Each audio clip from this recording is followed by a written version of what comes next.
on. Yeah. Growing and learning at Sally B. Yeah. That's right.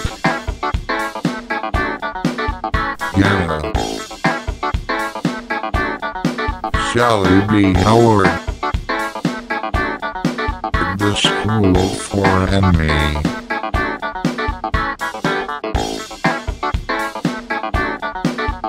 Yeah. Reading and writing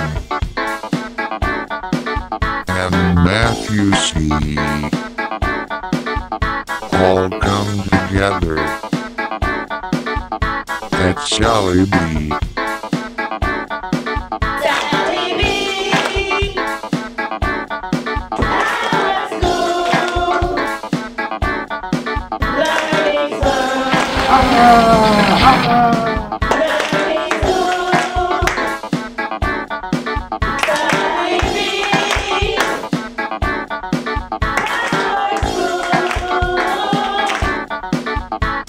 We love you, Sally B. We love you, Sally B. We love you, Sally B.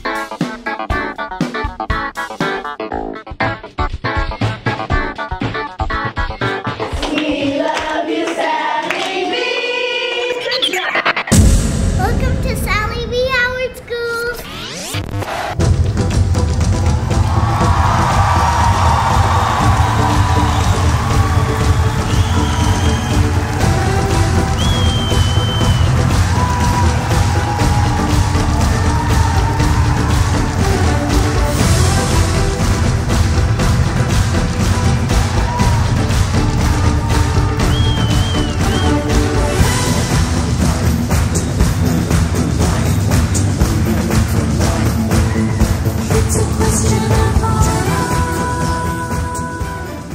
Excellence in dance is important because there's so many people all over the world who aspire to dance professionally.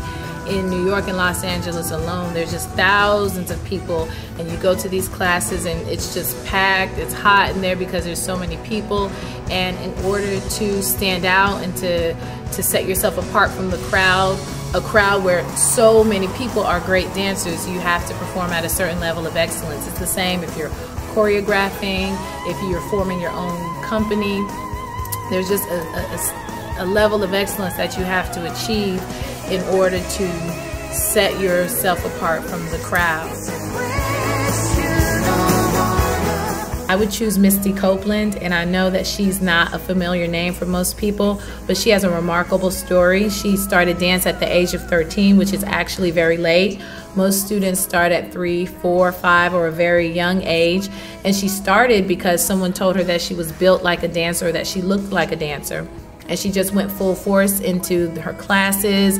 She practiced for several hours, and she started going to some very good dance schools.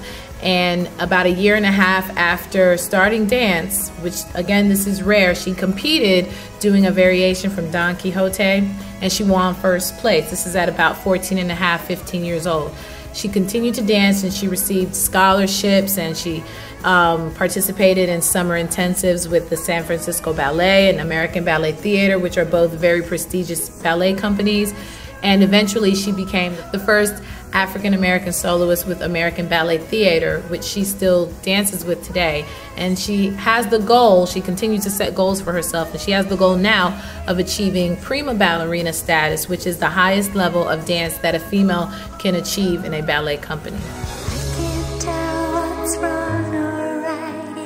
If I had to think of a student in dance that exemplifies excellence, that would not really be that easy, because there are so many, especially in the middle school level, who are working very hard every day. Ms. Locke and I teach them at a pretty high level. We teach them at a university level, the material that we give them, and they come in here focused for the most part.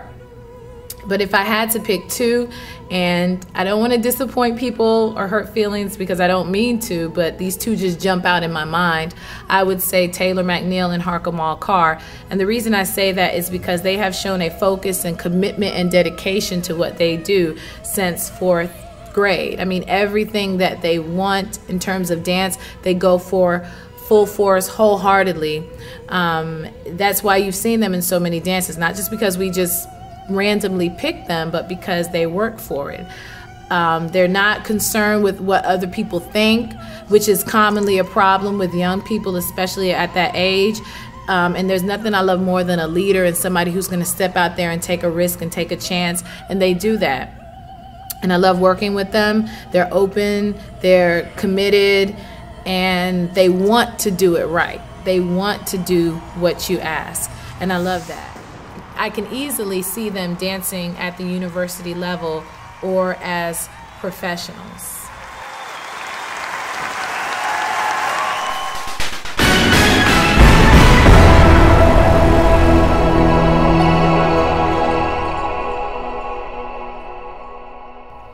Good morning. I'm a candidate for the SBHS 2010-2011 president. I think that I should be chosen as president because I believe I can make good things happen for our school. I also believe that the ISS rules should be changed. I would say this should be changed because when most students get into ISS, they stay in ISS for the remainder of the day. I think you should only stay for the rest of the class that you're in, depending on the situation that you're in. I believe that most students should not have to stay in ISS because they should be able to persevere more goals through their education. And I also believe that if you are sitting in ISS, you won't be able to persevere any goals. I also think they should change a little bit about the dress code, where you can wear like a school shirt with any pants you choose, or maybe once a week you get the dress out, or once every 2 weeks, depending on how good it is. This is why I think I should be chosen as the SBHS 2010-2011 president. Hi, my name is Mary Lynn Jones, and I'm running for president. I have been getting requests to change uniforms and have no homework. I cannot make any promises. However, I can try to get more dress-out days. This will be hard because this is a uniform school. I think that we should have less homework, at least on Fridays, because we need homework to practice and pass our grade. Vote for Mary Lynn Jones. I can fight for your rights, and I approve this message. Hi, my name is Andre McNeil. I'm running for Sally B. Howard, president. If you vote for me, then maybe we'll be able to drink tea instead of milk all the time. And also, I'll ask the administrators if they will let us dress out at least once or twice a week. And also, if you vote for me, I will let the middle schoolers go outside at least, or probably have fun Fridays again. So vote Andre McNeil for school president if you want to make this school better. Hi, my name is Selena Cisneros, and I'm running for SBH president. I think I will make a great president, but I also think I deserve it. Many people may be asking why, so I answer your question by telling you that I am highly valued by students and teachers, but also I would think I will make a great leader. So if you vote for me, I'll get you a prom, change the lunches, lockers, and many other things you may like. So if you want your voice to be heard, vote for me for president, and you can always count on a smile. This is Mr. Applewhite at Sbh Howard. I'm running as president because I think students at Sbh Howard has an opinion about the dress code, and I should answer, as president, I would answer your question and where to sit at lunch. It's because teachers think that sitting at lunch is supposed to be responsible. So as our president, I will let y'all sit where you want, do whatever you want, buy whatever you want. And as dress code, as far as I can see, I would change it at least about 3 times a week or 2 as possible. So pick me as president, and I'll try to make that happen as soon as I become president. Thank you.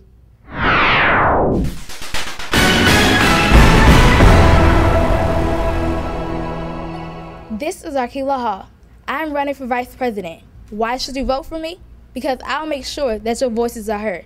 I'll make sure that the little things get done, like getting our lockers back, free Fridays are possible, and dress out day once a week is granted. I'm also running because I know what my peers want. I'm not running for vice president to boss my peers around. I'm running because I want to make Sally B. Howard a better place to come and learn.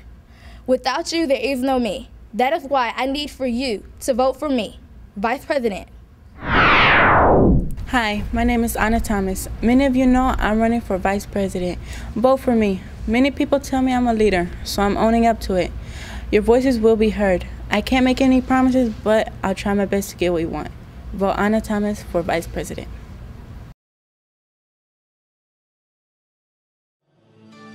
On September 24th this month, our own Mr. V will participate in a blockbuster art show in Philadelphia called Art of the American Soldier. This exhibition of drawings and paintings from the Army Art Collection from the Center of Military History in Washington, D.C. will be shown at the National Constitution Center, covering the wars from World War I up to war in Afghanistan. Some of America's top artists of the 20th century are in the show. It will be in Philadelphia until January 2011, and then it will travel the USA to major cities. You might be asking, how did Mr. V get to be in this show? Well, here's the story. Mr. V got started as an artist by joining the Army as an illustrator during the Vietnam War.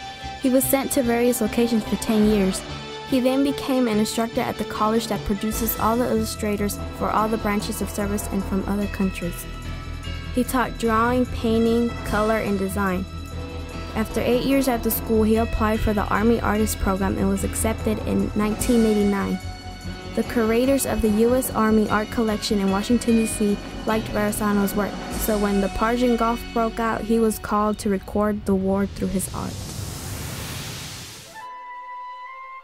The Chief of Staff of the U.S. Army attended the opening of the Gulf War Art, and when he saw Mr. V's work, he moved Varisano permanently to Washington, D.C. to work directly for him. At this position, Varisano traveled to the war in Mogadishu, Somalia, the genocide in Rwanda, Hurricane Andrew recovery efforts, and several other historical events recording his impressions and feelings in his art.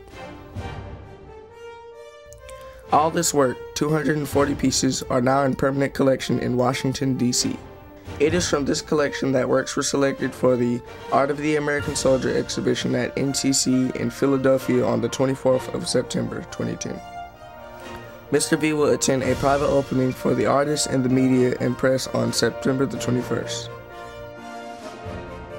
5 of his best students will travel to the show with Dr. Woodard for the opening to the public on September the 24th.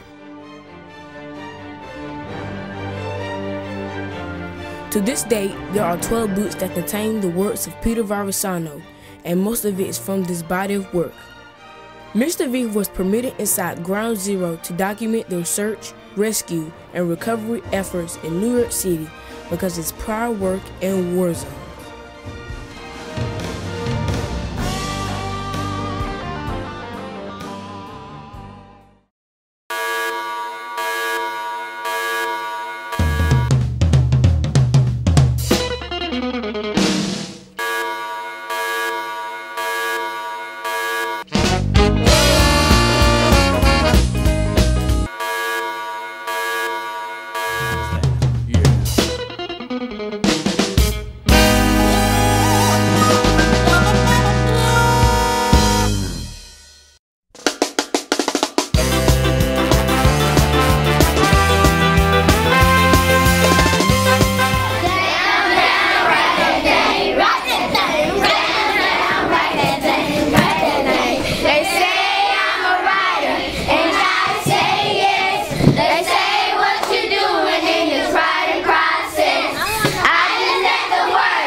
Freshly play, in the draft,